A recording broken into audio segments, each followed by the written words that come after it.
यहाँ पर सेट जो टॉपिक है, सेट रिलेशन में आपके पास में वो उसमें सेट की अगर हम बात करें तो सेट सभी को पता होना चाहिए क्या होता है। It is a well defined collection of object. ठीक है, तो what is well defined collection of object, ये समझना ज़रूरी है कि कोई चीज़ अगर, जैसे मैं एग्जाम्पल के लिए कोई क्रिकेट टीम की बात करूँ, ठीक है, तो उस क्रिकेट टीम में जो इंटरनेशनल लेवल पे भी, मतलब आईपीएल की बात कर लेते हैं, अब वो कोई भी XYZ टीम उठा लेते हैं अपन, उस टीम में जितने भी प्लेयर्स हैं वो मैं अगर देखूँ कि मुझे बोला जाए कि इस टीम के प्लेयर्स का नाम लिखो, तो मैं वही लिखूंगा जो उसमें है। वो आपके लिए भी सेम है, किसी और के लिए भी सेम होंगे, सभी के लिए सेम होंगे। तो ऐसी चीज़ें सभी के लिए सेम तरीके से डिफाइंड हो, बहुत अच्छे से डिफाइंड हो, उसे हम बोलते हैं well defined collection of object. अब मैं उस टीम में ये बोलूँगा कि ये प्लेयर ही है जो बेस्ट प्लेयर है, भाई मुझे जो बेस्ट लगता है वो हो सकता है आपको ना लगे, तो that is not a well defined collection of object. तो ये डिफरेंस है वेल डिफाइंड और नॉट वेल डिफाइंड के अंदर। ठीक है, तो बेसिकली सेट होता है एक well defined collection of object, कि अगर मैंने ये ऑब्जेक्ट का बताया कि ये सेट ऑफ नेचुरल नंबर है, तो वो नेचुरल नंबर मेरे लिए है, आपके लिए है, और जितने भी दुनिया में लोग हैं सभी के लिए वो वेल डिफाइंड कलेक्शन रहेगा। मतलब कैसे, कि नेचुरल नंबर में बोलता हूँ तो 1 2 3 4 ही बोलूंगा, आप 0 1 2 3 4 थोड़ी बोलोगे, है ना, सभी के लिए सेम है, तो that is a set. Okay, अब आगे बात करें इसमें कि सेट में सेट को रिप्रेजेंट करने के तरीके क्या है। रिप्रेजेंटेशन ऑफ सेट, तो रिप्रेजेंटेशन ऑफ सेट की हम बात करें तो ये एक होता है बेटा सेट बिल्डर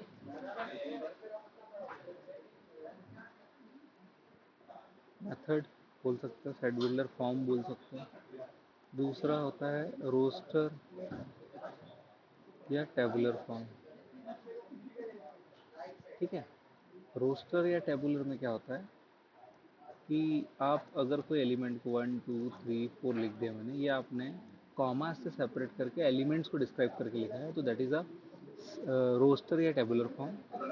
सेट बिल्डर में क्या होगा कि आप उस पर्टिकुलर सेट को, ऐसे इसको ए इक्वल मान लेते हुए अपन, उसी सेट को मैं लिखूँ सेट बिल्डर में। सेट बिल्डर में क्या होगा कि एक्स सच दैट एक्स, ये सच दैट कहलाता है।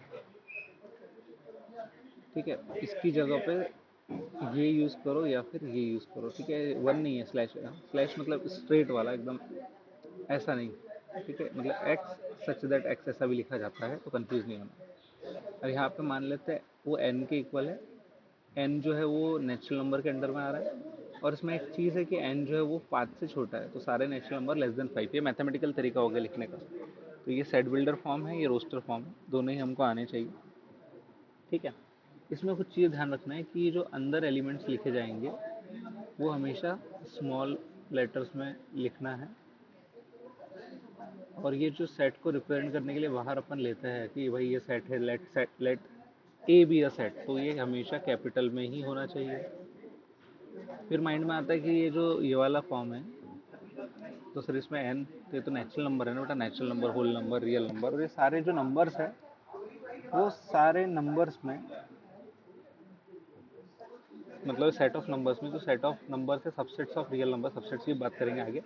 तो रियल नंबर के अंदर में जो आता है उनको तो कैपिटल में लिखेंगे। ठीक है, पर बाकी सारी चीज़ें स्मॉल में होना चाहिए। दूसरा, रोस्टर और टेबुलर फॉर्म में भी स्मॉल में ही लेंगे, लेकिन इन केस आपको बोला जाएगा कि right a set of this letters in this word, इस वर्ड के लेटर्स का एक सेट बना।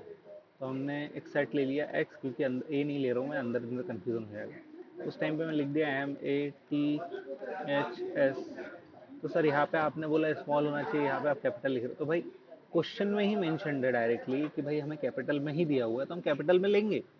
बट हम डायरेक्टली जैसे एक्स सच दैट एक्स दिया तो इसको कैपिटल नहीं ले सकते, ये इक्वल टू एन माना है तो इसको नहीं ले सकते। ठीक है, तो ये कुछ बेसिक से डिफरेंसेस है। उसके बाद में ये हो गया आपका एक नोट 1, आई होप समझ में आया होगा। इसी में नोट 2 अगर मैं लूँ, तो नोट 2 ये है बेटा कि अगर एक सेट है 1 2 3 4, तो वो उसको ऐसा भी लिखेंगे तो कोई गलत नहीं होगा, 4 3 2 1 या कोई भी ऑर्डर में लिख सकते हैं, ठीक है। मतलब 1 3 4 2, मतलब ऑर्डर मैटर नहीं करता है, मैं लिखवा नहीं रहा हूँ, आप सिर्फ नोट कर लेना, लिखोगे आपके पास लिखा हुआ होगा तो अच्छी बात है, ठीक है। कि नोट क्या है, नोट क्या है यहाँ पर कि सेट में जो एलिमेंट रोस्टर फॉर्म में लिखे होते हैं, आप कोई भी एलिमेंट को आगे पीछे लिख सकते हो, इसमें कंपलसरी नहीं होता है कि आपको इसको इंक्रीजिंग ऑर्डर या डिक्रीजिंग ऑर्डर में लिखना पड़ेगा, ठीक है।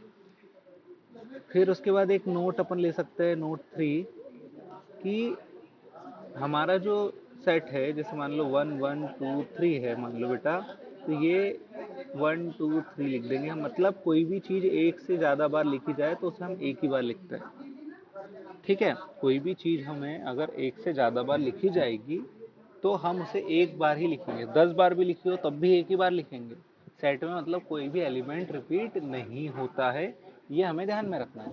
इवन मुझे पूछा जाए कि what are the number of element in this set, तो आप देख के बोलोगे सर यहाँ तो 4 एलिमेंट्स है, तो यहाँ पर यहाँ 3 एलिमेंट्स है, तो इसमें मैं नंबर ऑफ एलिमेंट 3 ही मानूंगा, क्योंकि 1 डबल रिपीट हुआ है तो वो काउंट एक ही बार होगा, लेकिन ठीक है। तो ये चीज़ें हमको थोड़ा सा ध्यान देना पड़ता है, ठीक है। कुछ चीज़ें यहाँ पर हमको समझना पड़ेगी कि, फिर से बोल रहा हूँ, ये एलिमेंट जो है, नंबर ऑफ एलिमेंट यहाँ पे हमें 4 दिख रहे हैं, लेकिन ये एलिमेंट 2 बार रिपीट हो रहा है तो उसे काउंट एक ही बार करना पड़ेगा।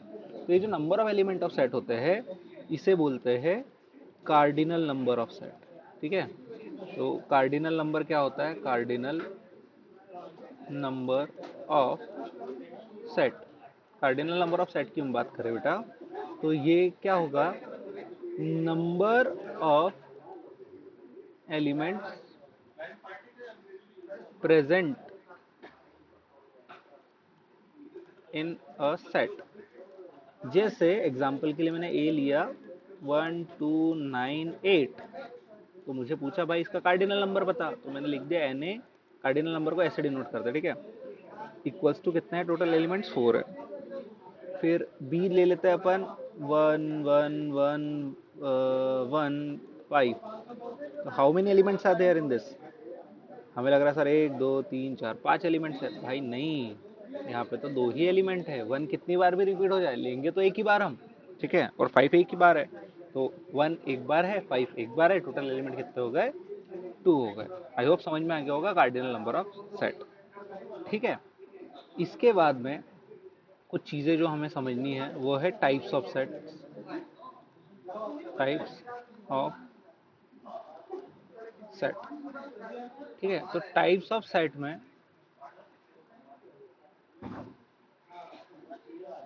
पहला वाला जो टाइप है,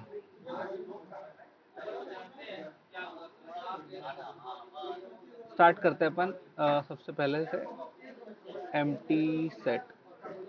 एम्प्टी सेट मतलब if in a element in a set, sorry, in a set there is no element. अगर किसी सेट के अंदर कोई भी प्रकार का एलिमेंट नहीं है, उसे खाली लिखा गया है, तो ये एम्प्टी सेट कहलाता है। इसे आप नल या वॉइड सेट के नाम से भी जानते हैं, मतलब इसको नल या वॉइड सेट भी बोला जाता है, ठीक है।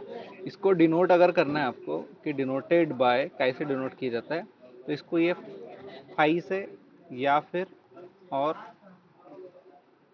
ए ऐसे कर सकते हैं कि भाई ये खाली देखो करली ब्रेसेस के अंदर है। एक और चीज़ जो नोट याद रखना है कि नोट नंबर 5 में मैंने यहाँ लिखवाया नहीं,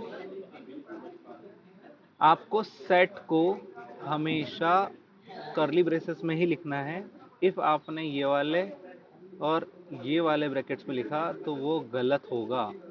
ये ब्रैकेट जो है दोनों के दोनों, ये इंटरवल्स में यूज होता है, इंटरवल्स अभी हम डिस्कस करेंगे, ठीक है। प्लीज ध्यान रखें, सेट हमेशा करली ब्रेसेस में ही लिखा जाएगा, ये कभी भी स्क्वायर या राउंड ब्रैकेट में नहीं लिखेंगे हम, वो इंटरवल्स के लिए यूज में होता है, ठीक है। तो यहाँ पर ये ध्यान रखें, इसको पाई नहीं बोलते, इसको फाई बोलते हैं, ठीक है। एम्प्टी सेट के लिए अपन ऐसा ले सकते हैं। ये ध्यान रखें कि बी अगर मैं लेता हूँ और ऐसा दिया हुआ है, तो this is not a empty set, समझे। ये एम्प्टी नहीं है। क्यों नहीं है भैया, ये सेट है और इस सेट के अंदर एक एलिमेंट है, तो number of element in B कितने हो गए, 1, तो here it is not an empty set. ये थोड़ी सी चीजें हमको ध्यान में रखना है, ठीक है। फिर सेकंड आता है बेटा सिंगलटन सेट। ओके। अब ये सिंगलटन सेट क्या होता है? सिंगलटन सेट में आप ये बोल सकते हो कि अगर एक सेट है उसके अंदर कोई एक एलिमेंट है, वन हो, जीरो, मान लो बी ले लेते हैं, जीरो ले लिया, ये मान लो सेट के अंदर एक सेट है, तो सेट के अंदर सेट, ये पूरा एक सेट है, तो ये एक एलिमेंट के रूप में काम करेगा, ठीक है। तो ये सारे के सारे सिंगलटन सेट है। If number of element in A one है, number of element in B भी वन है, number of element in C भी वन है, तो ये क्या हो गया? ये सिंगलटन सेट हो गया, ठीक है। इसको रिप्रेजेंट करने के लिए कुछ ऐसा है नहीं हमारे पास, तो जिसमें नहीं होगा मैं कुछ अपन उस पर बात नहीं करेंगे। हाँ, एम्प्टी सेट के लिए था ये जो अपन ने बात कर ली, ठीक है। फिर जो थर्ड वाला पॉइंट है यहाँ पर, थर्ड चीज, वो हम ले लेते हैं फाइनाइट, और इसी में मैं ऐड कर लेता हूँ इनफाइनाइट को, मतलब अलग अलग है ये। तो ये थर्ड का फर्स्ट पार्ट है, मान लो थर्ड का सेकंड पार्ट है, जस्ट हम चाहे तो थर्ड और फोर्थ भी कर सकते हैं। अब फाइनाइट में पता है तुमको कि number of elements are countable या फाइनाइट, भले कितने भी हो। इनफाइनाइट में number of elements are infinite, ठीक है। अब number of elements are finite, तो इसके कार्डिनल नंबर ऑफ एलिमेंट्स निकाले जा सकते हैं, ठीक है। कार्डिनल नंबर जो है वो निकाले जा सकते हैं, बट ये वाले इसके अंदर जो कार्डिनल नंबर है वो नहीं निकाले जा सकते, क्योंकि इनफाइनाइट है, अनकाउंटेबल है, तो हम नहीं निकाल पाएंगे, ठीक है। दूसरी चीज, जो हमारे जैसे रियल नंबर को आर बोलते हैं, नेचुरल नंबर को एन बोलते हैं, इंटीजर्स को जेड बोलते हैं, पॉजिटिव लगाना है तो प्लस लगा दो ऊपर, निगेटिव चाहिए तो एन लगा दो ऊपर, ठीक है। तो ये सारे नंबर्स को हम हमेशा सेट फॉर्म में लिख पाए जरूरी नहीं है, मतलब रोस्टर फॉर्म में लिख पाएंगे ये जरूरी नहीं है। मतलब हम सेट बिल्डर फॉर्म में तो लिख लेंगे डायरेक्टली, क्योंकि वो थ्योरेटिकल फॉर्म हो गया, लेकिन रोस्टर फॉर्म में लिख पाएंगे जरूरी नहीं है। उसका रीजन देखो, बताता हूँ कि आपको अगर सेट ऑफ नेचुरल नंबर बोल दिया जाए, तो नेचुरल नंबर के लिए तो आप बहुत इजीली कर लोगे कि ये 1 2 3 डे डे डैश। इंटीजर्स का भी आप ऐसा कर सकते हो, इंटीजर्स को आई से भी डिनोट करते हैं या जेड से करते हैं, ठीक है। तो इंटीजर्स का आप ऐसा कर सकते हो कि भाई माइनस इन्फिनिटी है, day day day day dash, ये माइनस इन्फिनिटी नहीं भी दिखा है, just day day day day dash, -1 0 1 day day day day dash. तो ये तो समझ में आ गया कि ये एंड किधर जाएगा, वो किधर जाएगा। बट अगर मैं सारे रैशनल या रियल नंबर्स की बात कर लेता हूँ, तो रियल नंबर शुरू कहाँ से हो रहा है, खत्म कहाँ हो रहा है, हमें पता ही नहीं है, तो उसको तो हमें रोस्टर फॉर्म में लिख ही नहीं पा रहा हूँ। तो मैं बस इतना बोलना चाह रहा हूँ कि इनफाइनाइट जो सेट है उसमें जो मान लो हमारे रियल नंबर्स और ये सब आ रहे हैं, ज़रूरी नहीं है इनको हम हमेशा रोस्टर फॉर्म में लिख पाए। कभी कभी लिख सकते हैं कुछ जगह पर, कभी कभी नहीं लिख सकते, वो हमारी अंडरस्टैंडिंग के ऊपर रहेगा, हमको क्वेश्चन देख के समझ में आ जाएगा। जैसे यहाँ पर नेचुरल नंबर आपको समझ रहा है कि भाई स्टार्टिंग पॉइंट हमें पता है, एंडिंग पॉइंट नहीं पता, तो कम से कम एक तरफ से स्टार्ट करके तो चले गए। इंटीजर में हमें स्टार्टिंग भी पता है, एंडिंग नहीं पता ना, स्टार्टिंग पता है, बट हमको एटलीस्ट इन्फिनिटीज का तो पता है। बट रियल नंबर में हमको इन्फिनिटी इन्फिनिटी पता तो है, लेकिन बीच में कौन सा नंबर लिखूं मैं, इरेशनल भी आ जाएंगे, रेशनल भी आ जाएंगे, तो वो लिखना मतलब सही नहीं होता, ठीक है। तो इसलिए हम क्या करते हैं कि रियल नंबर्स को रोस्टर फॉर्म में नहीं लिखते और लिखे भी नहीं आते, ठीक है। फिर आता है चौथे पे बेटा, फिर आता है इक्वल सेट। इक्वल सेट क्या होता है कि अगर मान लो एक सेट है ए बी सी और एक सेट है सी ए बी, मैंने बोला ना आगे पीछे लिखो तो फर्क नहीं पड़ता, तो ये डिनोट करता है कि ए और बी जो है वो इक्वल सेट है। मतलब if the number of elements in a set are, if the number of elements are in a set, in two sets या मोर सेट बोल सकते हैं, टू से ज़्यादा भी हो सकता है, are equal and the elements are also equal irrespective of their order, तो वो इक्वल सेट होता है। आई होप समझ में आ रहा होगा। इन केस मान लो अगर एक एग्जांपल लेता हूँ मैं, एक सेट है एक्स ए कॉमा ए, एक सेट है वाई ए, तो मैं सीधे सिंपल सी बात ये बोल सकता हूँ कि एक्स और वाई जो सेट है ये दोनों आपस में इक्वल है। उसका रीज़न, इसमें भले से एलिमेंट दो दिख रहे हैं बट है तो सेम ही, तो लिखेंगे एक ही बार, है ना। इसका मतलब इसमें नंबर ऑफ एलिमेंट वन है, इसमें नंबर ऑफ एलिमेंट वन है, और दोनों ही एलिमेंट सेम भी है, इसका मतलब ये हो गया इक्वल सेट, ठीक है। फिर आता है बेटा इक्विवेलेंट सेट। तो इक्विवेलेंट सेट की बात करते हैं, ठीक है। अब इक्विवेलेंट सेट जो है वो क्या होता है, इक्विवेलेंट सेट में आपके पास में अगर ए है ए बी सी, बी है 1 2 3, और अगर number of element in a set और number of element in other set are equal, then हम बोल सकते हैं कि A is equivalent to B, और इक्विवेलेंट को ऐसा दिखाया जाता है, ये इक्विवेलेंट की साइन होती है। ये दोनों इक्विवेलेंट सेट हो गए। कैसे? If the number of elements in both या मोर देन 2 भी हो सकता है, sets are same and the sets are equivalent. Okay, ये क्लियर होगा। अब कुछ नोट्स पे आते हैं दूसरे या टॉपिक पे आते हैं। अभी और कुछ सेट मिलेंगे हमको टाइप्स ऑफ सेट में। हम यहाँ पर सबसेट लेते हैं। सबसेट क्या होता है? ठीक है, अगर कोई एक सेट है, उस सेट के सारे एलिमेंट किसी और सेट में लाई कर रहे हैं। इफ ए लेट करते हैं अपन, इफ नहीं लेते, लेट ए इक्वल्स टू 1 2, ठीक है, बी इक्वल्स टू 1 2 3 4, ठीक है। तो हम यहाँ देख सकते हैं कि ऑल एलिमेंट्स ऑफ ए, ये ए बिलोंग्स टू यानी ऑल द एलिमेंट्स ऑफ, ठीक है, फॉर ऑल, इसको बोलते हैं फॉर ऑल ए। तो ए जो है मैं मान रहा हूँ कि ए के पार्ट है ना, ए के अंदर के। फॉर ऑल मतलब all the elements of A belongs to A कर रहा है, कैपिटल सेट में कर रहा है, ठीक है। एंड बी जो है, मतलब सॉरी ए जो है, वो सिर्फ ए में ही नहीं है, वो बी में भी आ रहा है। यानी ए जनरली यहाँ पे 1 और 2 है, तो 1 और 2 जो है वो ए में भी है और बी में भी है। तो जब किसी एक पर्टिकुलर सेट के सारे एलिमेंट किसी दूसरे सेट में हो, तो उसे हम कहते हैं सबसेट। ठीक है, जब ये इक्वल टू की साइन कंसिडर की जा रही है उस टाइम तक के ये सबसेट है। अब इस सबसेट में क्या होता है कि एक प्रॉपर होता है और एक इम्प्रॉपर होता है। तो प्रॉपर सबसेट क्या होता है ये समझना है। अब यहाँ पर प्रॉपर मतलब if A is subset of B, ठीक है, ये इक्वल टू साइन में अभी हटा देता उसको, क्योंकि इक्वल नहीं है ना, यहाँ पर इक्वल होता तो इक्वल टू साइन में लग जाते, ठीक है। तो ये सबसेट की साइन हो गई। अब सुनना कि ए सबसेट है बी का, if A subset of B but A is not equal to B, then A is proper subset of B. तो ये प्रॉपर सबसेट के लिए ऐसा लिखेंगे। इन केस हमें नहीं पता है तो ये जो इक्वल टू की साइन मैंने ली थी वो कंसिडर कर लूंगा मैं, इन केस मुझे नहीं पता है तो, ठीक है। तो इम्प्रॉपर सबसेट आया था फिर, तो इम्प्रॉपर सबसेट में क्या होगा कि if A is subset of B and A equal to B है, तो मतलब ये इक्वल भी और सबसेट भी है, तो ये ऐसा हो गया।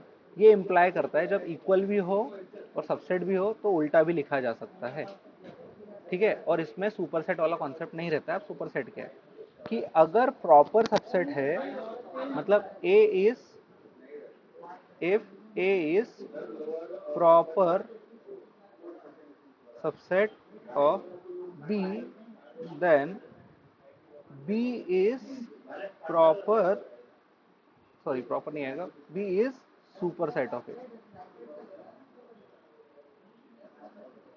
ठीक है। मतलब ए अगर प्रॉपर सबसेट है बी का, प्रॉपर इन द सेंस वो इक्वल नहीं है उसके, ठीक है, तो बी सुपरसेट हो जाएगा ए का। तो उसको लिखते कैसे, ऐसा ऐसा लिखा जाएगा। तो इसका मतलब इसको रीड ऐसा किया जाएगा कि B is the superset of A, ठीक है। तो ये हो गया सबसेट वाला कॉन्सेप्ट। अब ये सबसेट वाला कॉन्सेप्ट जो है ये हमें एक चीज सिखाता है, वो है यूनिवर्सल सेट,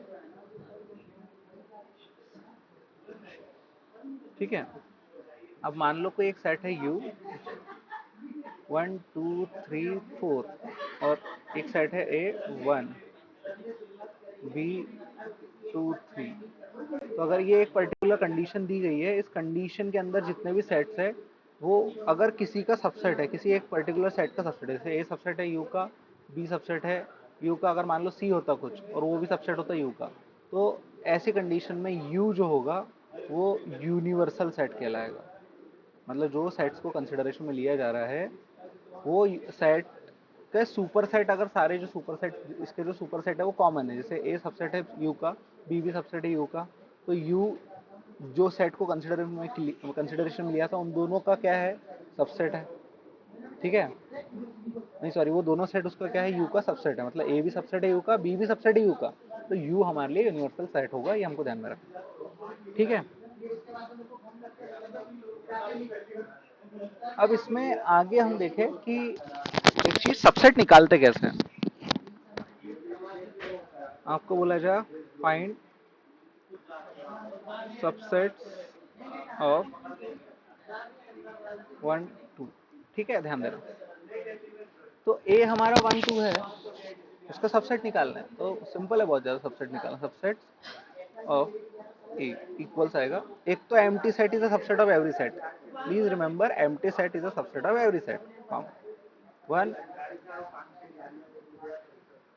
फिर एक बार 2 ले लेंगे और एक बार 1 2 ले लेंगे। तो यहाँ पर नंबर ऑफ एलिमेंट कितने थे 2, नंबर ऑफ सबसेट कितने हुए 4।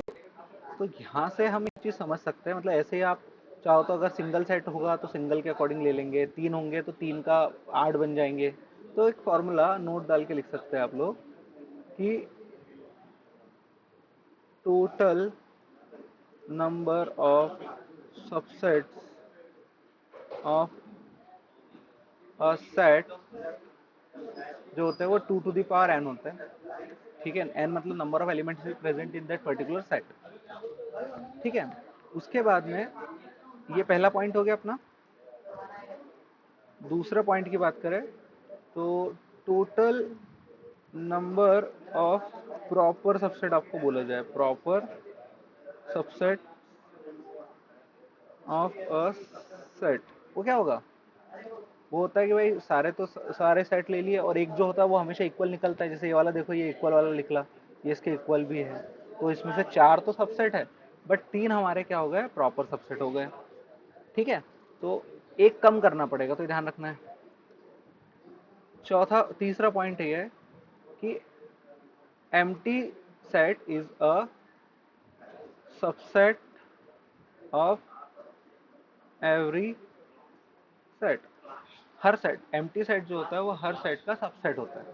ये कुछ इंपॉर्टेंट पॉइंट्स है जो यहाँ पर याद रखने पड़ेंगे। ठीक है, उसके बाद इसी से एक फोर्थ पॉइंट बनेगा जो कि एक टाइप ऑफ सेट भी बन जाता है, वो होता है पावर सेट। अभी पावर सेट क्या होता है, ठीक है। अब मान लो ए अगर हमारे पास में 1 2 है, जो कि ऊपर अपन ने एग्जाम्पल लिया, तो सबसेट निकाले मैंने, सबसेट ऑफ ए कितने आएंगे, एम्प्टी आएगा, फिर 1 आएगा, फिर 2 आएगा, एंड देन 1 2 आएगा। अब मैंने क्या किया, इन सबसेटों का एक सेट ले लिया, मतलब पी ए लगा दिया इसके आगे। तो इसका मतलब क्या है कि जो सबसेट्स लिखे थे इनका एक सेट ले लिया, वो सेट कहलाता है सबसेट, पावर सेट। ठीक है, तो इसको सिंपल सिंपल सा वे में बोल सकते हैं, सबसेट का set is basically power set. Okay, तो ये याद रखने के लिए। फिर आपसे कोई पूछता है कि total number of subsets of a power set बताइए कितने होंगे, तो सिंपल है, कैसे भाई, number of elements in A है 2, नंबर ऑफ सबसेट्स हमने पढ़ा अभी 2 to the power n, 2 to the power n। तो जितने सबसेट होंगे उतने ही तो एलिमेंट्स प्रेजेंट होंगे पावर सेट में, तो वो 2 होंगे, सॉरी 2 की पावर 2 यानी 4 होंगे यहाँ पर। तो मैं लिख सकता हूँ number of power set, number of elements in power set is equal to 2 की पावर n, मतलब जितने सबसेट होंगे उतने ही पावर सेट में एलिमेंट्स होंगे। ठीक है, एक क्वेश्चन ले लेते हैं। इफ ए इक्वल्स टू 1 2, उसी पे बात करते हैं, 1 2। एक काम करते हैं, थोड़ा सा चेंज करते हैं, 1 2 3 ले लेते हैं। तो आपसे कोई पूछ ले, find number of power set of power set of power set of A. अब ये बहुत अजीब सा हो गया, इतने सारे पावर सेट कैसे निकाले। तो इस पावर सेट में कितने एलिमेंट्स आएंगे, 2 टू द पावर 3, ये हो गए 8। उन 8, समझे, ये 8 हो गए। तो अब मुझे ये 8 एलिमेंट्स हो गए पावर सेट ऑफ ए में, मैं नंबर की बात कर रहा हूँ। अब मुझे पावर सेट का भी पावर सेट निकालना है, तो वो फिर हो जाएगा 2 की पावर 8। अब बहुत बड़ा नंबर जाएगा, मैंने एक रैंडमली ले लिया बस। अब तुमको एक और बार उसका पावर सेट का निकालना है, तो पी पी ए हो जाएगा वो। ठीक है, तो वो जो आएगा 2 की पावर में 2 की पावर में 8, जो भी सिंप्लीफाई हो गया, तो वो ऐसा बनते आएगा। मतलब इतना बड़ा क्वेश्चन तो मैं नहीं दूंगा टू, बट जस्ट एक्सप्लेनेशन था ये कि ये ऐसे बढ़ेगा। मतलब आप पहले इसका निकालेंगे, 8 आएंगे, फिर जो अंदर बचा वो 8 2 की पावर में चल जाएगा, फिर जो आंसर आएगा वो फिर से 2 की पावर में चल जाएगा, और फिर लास्ट तक के जब पे आएगा तो फिर हमारा फाइनल आंसर आएगा कितने number of elements in this power set हो सकते हैं। ठीक है, ये हो गया हमारा पावर सेट वाला कॉन्सेप्ट। अब हमने टाइप्स ऑफ सेट देख लिया, पावर सेट देख लिया, सबसेट देख लिया। अब हम देखते हैं कि ऑपरेशंस ऑन सेट क्या होता है। Operations on set. अब ये ऑपरेशंस ऑन सेट का मतलब पहला होता है यूनियन। अब यूनियन का मतलब क्या है, इसको समझते हैं। Let A equals to 1,2,3, B equals to 3,4,5। तो ए यूनियन बी, तो इसको यूनियन की साइन है ये जो यू लिखा है। अब देखो सर, ऊपर यूनिवर्सल सेट था, तो यूनिवर्सल सेट को ऐसे डिनोट करो और यूनियन को ऐसे डिनोट करो, ध्यान रखना प्लीज। ठीक है, तो ए यूनियन बी का मीनिंग ये होगा कि ए के भी एलिमेंट चाहिए मुझे, तो ए के सारे एलिमेंट लिख लिया, और बी के भी एलिमेंट चाहिए तो बी के सारे एलिमेंट। तो 3 डबल आ रहा है, तो हमने पढ़ा ना कि एक एलिमेंट डबल रिपीट हो रहा है तो उसको एक ही बार लिखता है। ठीक है, तो दिस इज यूनियन। इसी में हम ऑपरेशंस ऑन सेट पढ़ते हुए एक चीज ऐड कर लेंगे, इसमें वेन डायग्राम भी बता दूंगा।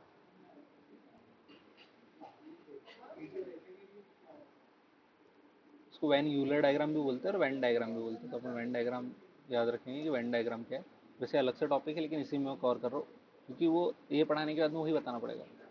ठीक है, तो साथ में कर लेते हैं। अब इसी का वेन डायग्राम में बताऊँ तो ये ए है मेरा, ये जो बाहर वाला रेक्टेंगल होता है ये यूनिवर्सल सेट होता है। ठीक है, अंदर जो है ए है और एक और ले लेंगे अपन, तो दैट इज बी। दो सेट को, जो अंदर जो भी सेट्स आएंगे उनको हमेशा सर्कल के फॉर्म में लेना है। अब इसमें यूनियन का मतलब होता है ए और बी दोनों के मिला के जो एलिमेंट्स है वो मेरे लिए क्या होंगे,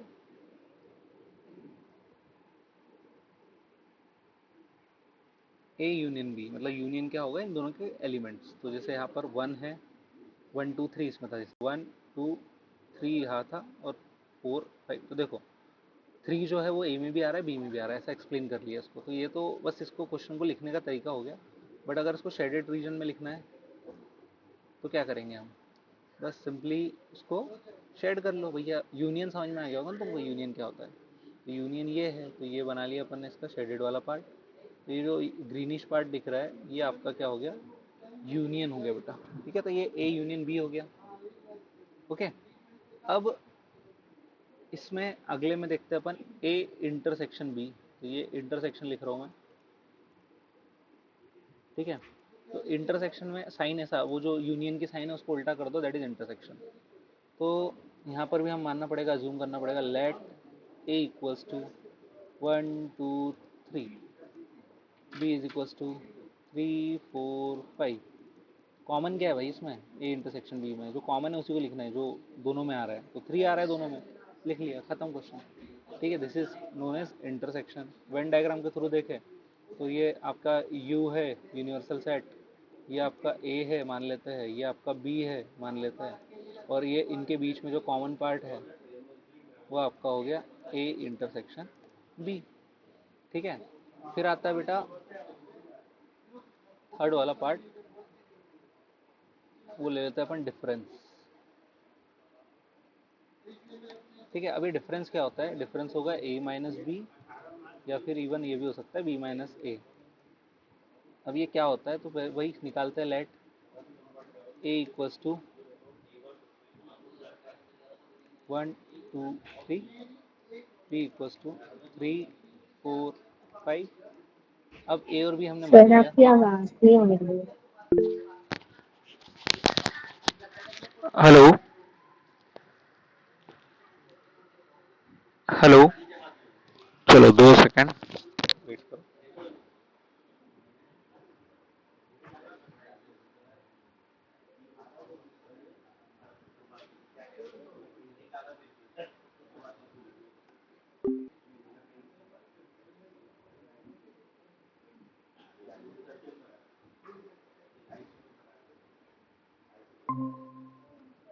अभी ऑडिबल हो गया सभी को,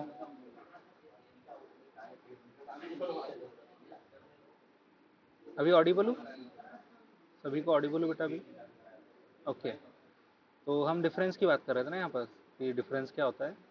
तो डिफरेंस में आपको ये समझना पड़ेगा कि ए और बी मैंने ले लिया, तो अगर मैं ए माइनस बी निकालना चाहता हूँ, ठीक है, अगर मैं ए माइनस बी निकालना चाह रहा हूँ तो ए माइनस बी का मीनिंग क्या है? ए माइनस बी का मतलब है कि ए के सारे एलिमेंट जो बी के साथ कॉमन नहीं है बस उनको छोड़ दिया जाए। मतलब ए में 1 2 3 है, बी में 3 4 5 है, तो ए के वो एलिमेंट जो बी के साथ भी कॉमन है, मतलब जैसे ए में 3 है और बी में भी है तो उसको छोड़ दो। ठीक है, इसको ओनली ए भी बोला जाता है। ठीक है, इसको ओनली ए भी बोला जाता है। ठीक है, अगर मैं दो ही सेट की बात कर रहा हूँ अभी तो। ठीक है, जैसे आपके पास में यूनिवर्सल सेट का यू इतना है, ये ए है, ये बी है, और आपको बोला जाए ए माइनस बी निकालो, तो इसका मतलब है कि आपको बेसिकली बोला गया है कि सिर्फ ए वाला पार्ट लेना है। इवन उनका ए के अंदर में जो कुछ चीज़ें बी के साथ कॉमन है, मतलब जो इंटरसेक्शन है, उसको भी हटा देना है।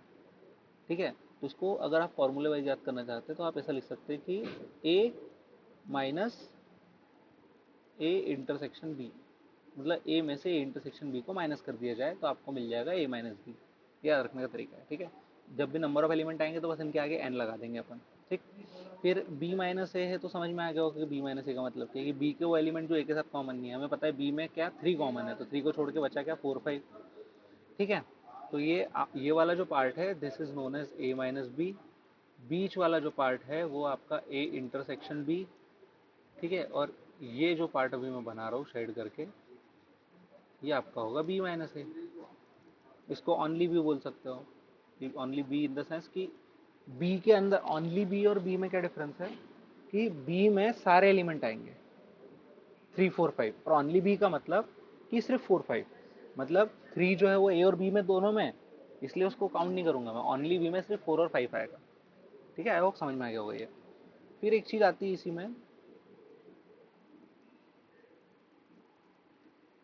पहला पॉइंट कि ए माइनस बी और बी माइनस ए है हमारे पास में, और इसका यूनियन लिया जाए, इसका यूनियन लिया जाए तो ये जो है क्या कहलाता है? Symmetric difference.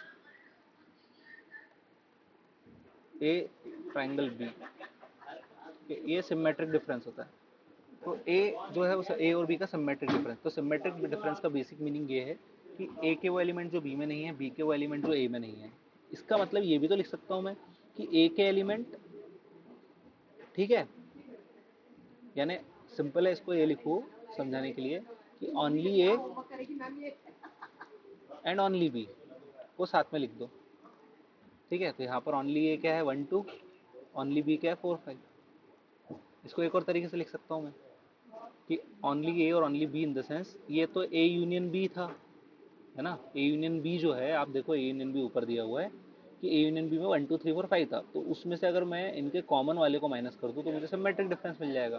तो सिमेट्रिक डिफरेंस का एक और फॉर्मूला होता है कि अगर मैंने यूनियन में से इंटरसेक्शन को माइनस कर दिया तो मेरे पास में सिमेट्रिक डिफरेंस निकल के आएगा। ठीक है, तो ये हो गया मेरा एक नोट 1 सिमेट्रिक डिफरेंस रिलेटेड। दूसरा, और सिमेट्रिक डिफरेंस के बाद में हमको जो कुछ चीज़ें याद रखनी पड़ेगी वो ये है कि इफ ए इंटरसेक्शन बी जो है वो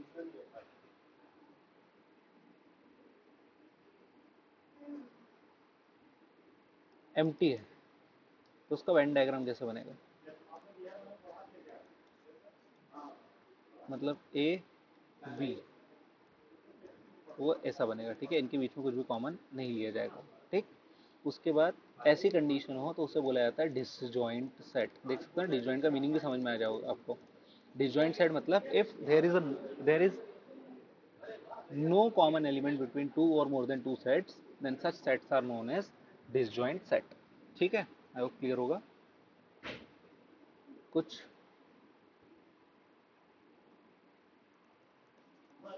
फॉर्मूला, फॉर्मूले तो मैंने आपको बोला है कि आप पहले ही बोला हुआ है कि आप वेन डायग्राम से क्वेश्चन सॉल्व करें, लेकिन एक दो फॉर्मूले जो याद रखने पड़ते हैं कि if number of element in A है, number of element in B है, तो वो number of element in A union B plus number of element in A intersection B के बराबर होते हैं। आप ऊपर चेक कर सकते हैं, नंबर समझ में आ जाएंगे आपको। जैसे कि नंबर ऑफ एलिमेंट इन ए कितना था, पहले वाले केस से ही देख लेते अपन। नंबर ऑफ एलिमेंट इन ए जो थे वो 3 थे, इधर 3 थे, टोटल 6 हुआ है। इंटरसेक्शन में कितना है 1, और यूनियन में कितना है 5। देखो दोनों का सम कितना आ रहा है, तो ए और बी का सम 5 है, तो सॉरी 6 है, और यूनियन और इंटरसेक्शन का सम भी 6 आ रहा है। ठीक है, तो ये फॉर्मूला है कुछ।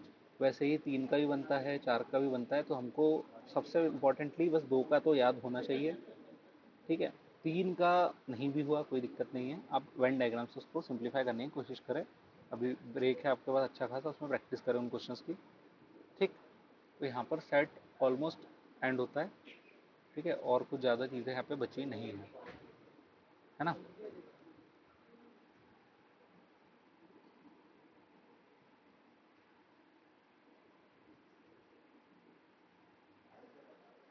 एक चीज़ बच गई, जो रह गया वो प्लीज़ याद रखना। Complement, complement of a set. Complement को, जैसे ए, जैसे पहले तो कॉम्प्लीमेंट जब ही निकलता है जब यूनिवर्सल सेट डिफाइंड हो। ठीक है, जैसे मान लो यूनिवर्सल सेट मैंने लिया 1 2 3 4, ए मैंने ले लिया 1, तो ए डैश जो होगा ये होगा कॉम्प्लीमेंट। ठीक है, तो ए डैश को हम बोलते हैं 2 3 4। ठीक है, अब 2 3 4 तो ये हो गया। इससे ये भी समझ सकते हैं कि जो u है यूनिवर्सल, उसमें से मैंने a को माइनस करा, तो मेरे पास जो आया वो a डैश आया। ठीक है, एक चीज़, अगर मैंने a डैश का भी डैश निकाला तो ये a के बराबर आ जाएगा, ये आपको थोड़ा सा ध्यान देना है। ठीक है, तो a डैश का डैश हम निकाल रहे हैं, तो that is equals to a ही होगा, है ना। ऐसे बहुत सारे कुछ पॉइंट्स आपको दिए हैं, वो प्लीज़ याद कर लेना। जैसे यूनिवर्सल सेट है, उसका आपने डैश निकाला तो वो एम्प्टी सेट के बराबर आएगा। एम्प्टी सेट का डैश निकालोगे तो यूनिवर्सल सेट के बराबर आएगा। ये तो ऐसी बहुत सारी चीज़ें आपको दी हुई है, आप थोड़ा सा उसको पढ़ लेना। इवन ये भी देखो कि a प्लस बी है। ठीक है, चलो ठीक है, ये तो अभी अपन प्लस प्लस पे नहीं है, इस पे ही देख लेते हैं कि ये वाला चीज़ें सबको थोड़ी सी याद होना चाहिए। ठीक है, कि भैया ए डैश का डैश जो होगा वो हमें वापस ये देगा, यूनिवर्सल सेट का कॉम्प्लीमेंट एम्प्टी सेट होता है, एम्प्टी सेट का कॉम्प्लीमेंट यूनिवर्सल सेट होता है। ठीक है, ओके। और एक चीज़ जो रह गई थी वो है डी मॉर्गन्स लॉ। इसको सिंपली याद कर लेना आप। पहला, डी मॉर्गन्स लॉ में पहला अगर आप देखेंगे तो, अगर मैंने ए यूनियन बी लिया और उसका कॉम्प्लीमेंट निकाला, तो सॉल्व करने में ये चीज़ बहुत हेल्प करती है, इसलिए डी मॉर्गन्स लॉ याद होना चाहिए। कुछ नहीं करना है, डैश को बांट देना है, जो मैं ऊपर बता रहा था कि ये डैश को मैंने बांट दिया, तो ये जो यूनियन की साइन है वो इंटरसेक्शन में कन्वर्ट हो जाएगी, बस simple. This is D Morgan's law. दूसरा, ए डैश इंटरसेक्शन बी का होल डैश है, कुछ नहीं करना है, ए डैश बी डैश बांट दो और अंदर का जो साइन है उसको चेंज कर दो, बस। इसमें है क्या डिफिकल्ट याद करने लायक। ठीक है, तो बहुत सिंपल सिंपल सी चीज़ें हैं जो याद करनी है। कुछ बेसिक, कुछ रिमार्क्स वगैरह अगर मैंने नहीं करवाए होंगे यहाँ पर, तो एक बार बुक में रीड कर लेना उसको। ठीक है, तो जितना ये रिवीजन क्लास में मैं बता सकता था आपको सेट के बारे में, ये है। और आई थिंक इतना सफिशिएंट है आपके जो लेवल ऑफ क्वेश्चंस आपकी बुक में दिया उसके लिए। ठीक है, तो आई होप समझ में आ गया होगा सभी को।